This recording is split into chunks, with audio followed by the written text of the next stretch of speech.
প্রিয় শ্রোতা বন্ধুরা, বেঙ্গলি অডিও স্টোরি মঞ্চে আপনাদের স্বাগতম। আশা করি আপনারা সকলে ভালো আছেন। আজকে আমি শিবরাম চক্রবর্তীর গল্প গোফের জ্বালায় হর্ষবর্ধন গল্পটি পাঠ করে শোনাচ্ছি।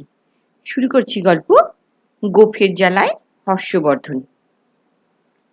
হর্ষবর্ধন স্টিমার পার্টি দিয়েছিলেন। তিনি তাঁর ভাই শ্রীমান গোবর্ধন চন্দ্র, তস্য বৌদি শ্রীমতী হর্ষবর্ধন, সেই সঙ্গে আমি, আমার বোন ইতু, ইতুর কাজিন রত্নরা, তাদের বন্ধু আর বন্ধুনীরা সহযাত্রী। একটা মাঝারি সাইজের স্টিম লঞ্চ ভাড়া করে গঙ্গাসাগরের মোহনা অবধি পাড়ি দেবার মতলব ছিল আমাদের। না, কিছুই হলো না এই জীবনে। লঞ্চে উঠেই প্রথম স্টিম বার করলেন হর্ষবর্ধন ফোঁস করে হঠাৎ। মোহনায় পৌঁছানোর আগেই তার এই মোহভঙ্গ আমায় অবাক করে দেয়। কেন এই যে স্টিমার পার্টি হলো এমন? কতদিনের স্বাদ ছিল আমাদের, আফসোস তো মিটল। গোবর্ধন কয়, আমার জীবনে তো এই প্রথম স্টিম লঞ্চে চাপলাম, আমি জানাই। এর আগে অবশ্যই ইয়া বড় বড় স্টিমারে চেপেছি, সেই সেকালে পদ্মা পাড়ি দেবার কালে, কিন্তু স্টিম লঞ্চে স্টিমার পার্টি এই প্রথম ভাই। আমি বজরায় চেপেছিলাম একবার। আমাদের কথার মাঝখানে শ্রীমতী ইতুর বজ্রাঘাত। অনেক কিছুই পাওয়া হয়নি এ জীবনে এখনো। তিনি কন বিস্তর পাওনা বাকি। জানি টাকা ধার দিলে ফেরত পাওয়া যায় না, মার খায় টাকাটা। আমি নিজের প্রতি নিজে যেন বাঁকা চোখে তাকাই।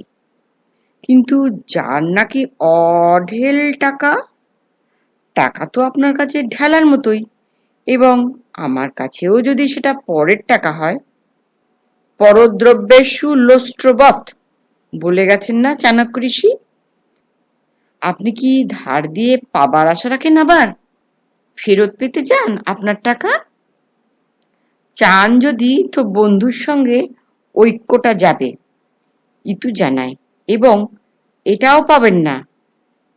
চাণক্য একথা না বললেও এখন ঐক্য চান না টাকা। সেই কথাই বলুন। সে কথাই নয়, টাকায় কি হয়? জীবনের সবকিছু কি পাওয়া যায় টাকায়? টাকা দিয়ে কি নাম টাম হয়? টাকা দিয়ে? দাদার জিজ্ঞাসার জবাব তার ভাই দিয়ে দিল। হ্যাঁ, টাকা দিয়ে বদনাম হতে পারে, সেই টাকা ফিরে চাইলে পরে। আর সেটা কি এক রকমের নাম হয় নয় কি? দূর দূর, সেসব নাম নয়। খবরের কাগজে নাম বেরোয় তাতে। খবরের কাগজে নাম করতে হলে খবর হতে হয় আগে, আমার বক্তব্য। খবর না খাবার, কাকে খাওয়াতে হবে? সম্পাদককে না তোমায়? ইতুর জিজ্ঞাসা। খাবার নয়, খবর। আমি জানাই, যিনি খবর হবেন তার নামই কাগজে বেরোবে এমনিতেই, তিনি না চাইলেও। কি করে খবর পাওয়া যায়? মনে করুন কুকুর যদি আপনাকে কামড়ায়, সেটা কোনো খবরই নয়। কিন্তু আপনি যদি কোনো কুকুরকে কামড়ান, তবেই এমনটা খবর হয়। বিখ্যাত পুরনো বয়সটা আমি আবার পুনশ্চ আওড়াই। কুকুর আমি এখন কোথায় পাই? কুকুর তো আনা হয়নি স্টিমারে। আনা হয়েছে, এসেওছে, ইতি জানায়। কুকুর, বাদর, ভালুক সবই এসেছে। ওপর ওপর দেখে ঠাউর পাচ্ছ না। তারা সবাই ছদ্মবেশে আছে। ভোর পাল্টে রয়েছে কিনা এর ভেতরে কি করে টের পাবেন? ভালুক বলে সে আমার প্রতি কটাক্ষ করে কিনা কে জানে। দেখুন আবার, কুকুর বলে ভুল করে যেন কোনো ঠাকুরকে কামড়ে বসবেন না, হাজার লোভনীয় হলেও। আগে ভাগেই আমার সাবধান করে দেওয়া। ইতু একটা ঠাকুর, জানেন তো? ইতু পুজো হয়, এদেশে ইতু পুজো হয়ে থাকে। আমি তো করি ইতু পুজো। হর্ষবর্ধনের শ্রীমতী প্রকাশ পান। তবে আপনার ইতুকে নয়, কুমোরটুলি থেকে ইতু ঠাকুর গড়িয়ে আনি। বামুন ভোজে আপনাকে ডাকা হয়, মনে নেই? কুকুরও নেই, কিচ্ছুই নেই, তবে আর আমি খবর হব কি করে? হর্ষবর্ধনের হা হুতাশ। না থাকলো তো কি, ইতুই একটা সমাধান বাতলায়। ধরুন কেউ যদি এখন এই স্টিমারটা থেকে পড়ে যায়, যেতে পারে না, আকস্মিক দুর্ঘটনা তো অকস্মাৎ ঘটেই থাকে, আর আপনি যদি জলে ঝাঁপিয়ে পড়ে তাকে উদ্ধার করেন, তবে তৎক্ষণাৎ আপনি একটি খবর হয়ে উঠবেন, আপনার নাম বেরোবে কাগজে। হ্যাঁ, তাহলে হয় বটে, আমি সায় দিই ওর কথায়। কিন্তু কে এখন নিজেকে জলাঞ্জলি দিতে যাবে? কার খেয়ে দিয়ে কাজ নেই যে সাত করে জলে ঝাঁপ দিতে যাবে?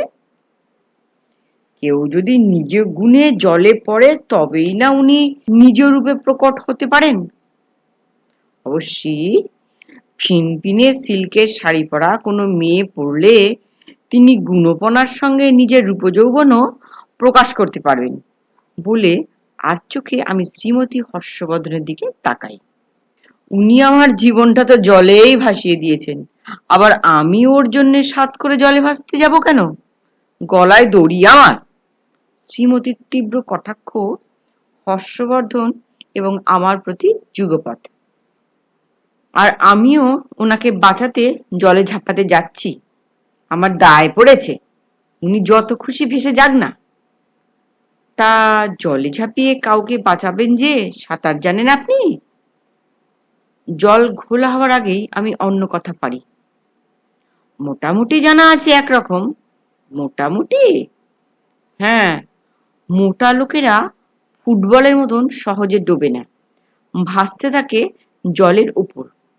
ডুববো না যে কিছুতেই, এটা আমি বেশ জানি। তৈলঙ্গ স্বামী কাশীর গঙ্গায় ভাসতেন, দেখেছি ছবিতে। গোবর্ধন দাদার কথায় সায় দিতে গিয়ে ভাসমান একটা উজ্জ্বল দৃষ্টান্ত এনে ফেলে। সেটা উনি মোটা বলে নয়, যোগ বলে, আমি ব্যক্ত করি। ত্রৈলঙ্গ স্বামীর আসল নাম ছিল শিবরাম, জানো দাদা?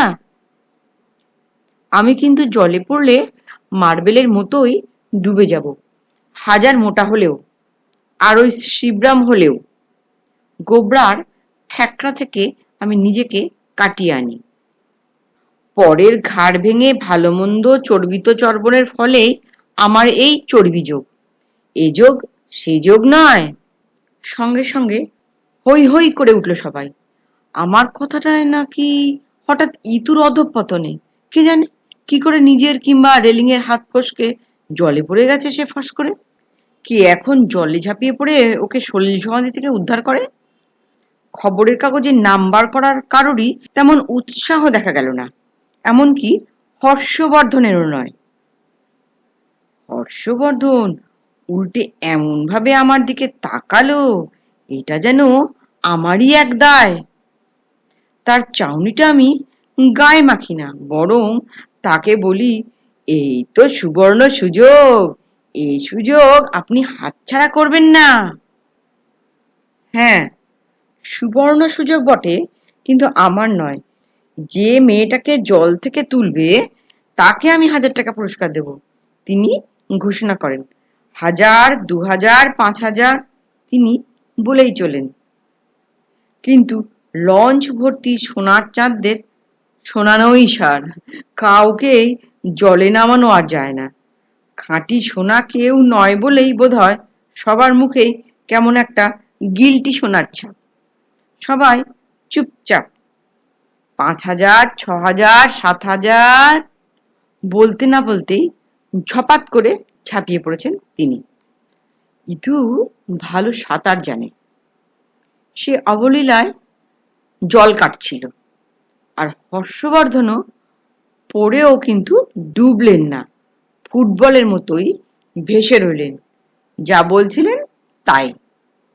হর্ষবর্ধনকে ঘিরে তার চারপাশে সাঁতার কাটতে লাগলো ইতু, ঘুরে ফিরে নানান ভঙ্গিমায়।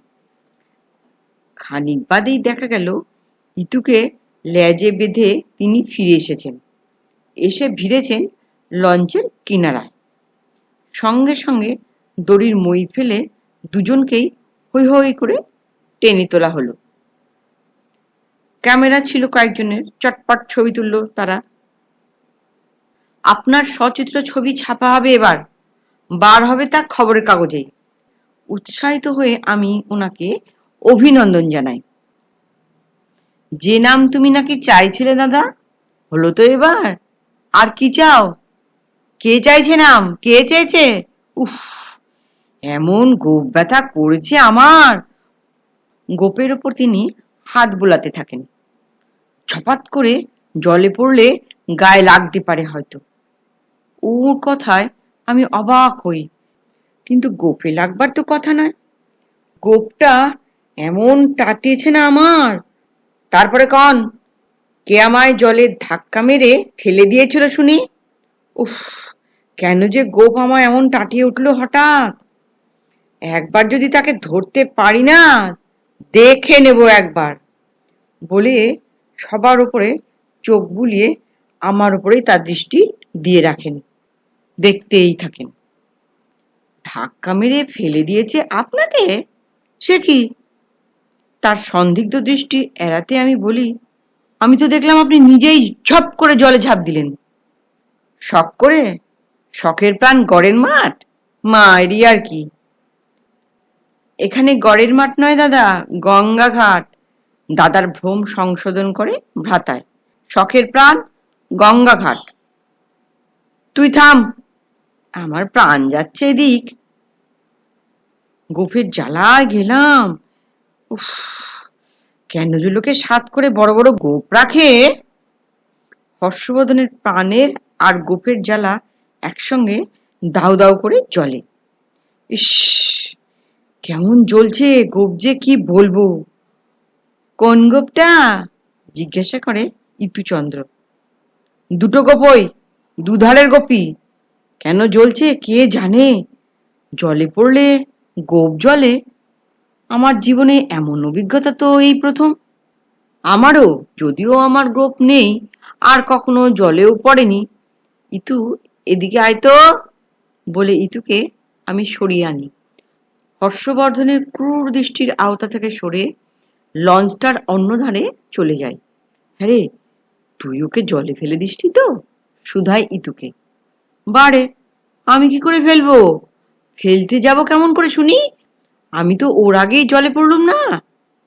হ্যাঁ, তাও তো বটে, তাও তো বটে। কথাটা মানতে হয় আমায়। সে বলে, কষ্টের সৃষ্টে ওই কনকনে জলে আমি নিজেকেই ফেলতে পেরেছি কেবল। লঞ্চ থেকে পড়ে গিয়ে কি দশা হয়েছে আমার দেখো। ফ্রক টক সব ভিজে একসা একাকার হয়ে গেছে। নিজের লাঞ্ছনা দেখায় ইতু। এখন চট করে ফ্রক টক গুলো বদলে ফেলতো। ভিজে পোশাকে থাকলে অসুখ করবে না? আমি কি বাড়তি পোশাক টোশাক এনেছি? জলে পড়তে হবে কি জানতাম আমি? তবে তাহলে এক কাজ কর, আমি ওকে স্টিমারের অন্য ধারে টেনে নিয়ে যাই। আমার গেঞ্জিটাকে আন্ডারওয়্যারের মতো পরে জামাটাকে গায়ে চড়াই। আপাতত মতন এটাই ফ্রক হোক। এই ফ্রক শার্ট যেমন কিনা ফ্রক কোট হয় না ছেলেদের। আর তুমি? আমি খালি গায়ে একটু গঙ্গার খোলা হাওয়া লাগাই, গা জুড়াই। যাক, হর্ষবর্ধন যে তোকে উদ্ধার করেছেন সেজন্য তাকে ধন্যবাদ। উনি উদ্ধার করেছেন আমায়? না, আমি উদ্ধার করলাম ওনাকে। ইতু প্রকাশ করে। সাঁতারই জানে না উনি। আমি তো ওকে জলে ভাসিয়ে টেনে টেনে নিয়ে এলাম। তুই কি করে আনলি রে তুই ওই লাশটাকে? কি করে আবার? ওর গোপ ধরে? হাতের কাছে ধরবার কিছু পেলাম না তো আর। ভাগ্যিস ওনার অমন ডাগর গোপখানা ছিল, তাই রক্ষে। নমস্কার। গল্পটি কেমন লাগলো? গল্প পাঠ ভালো লাগলে দয়া করে একটা লাইক করতে ভুলবেন না। আর অতি অবশ্যই কমেন্ট বক্সে আপনার মতামত জানাবেন।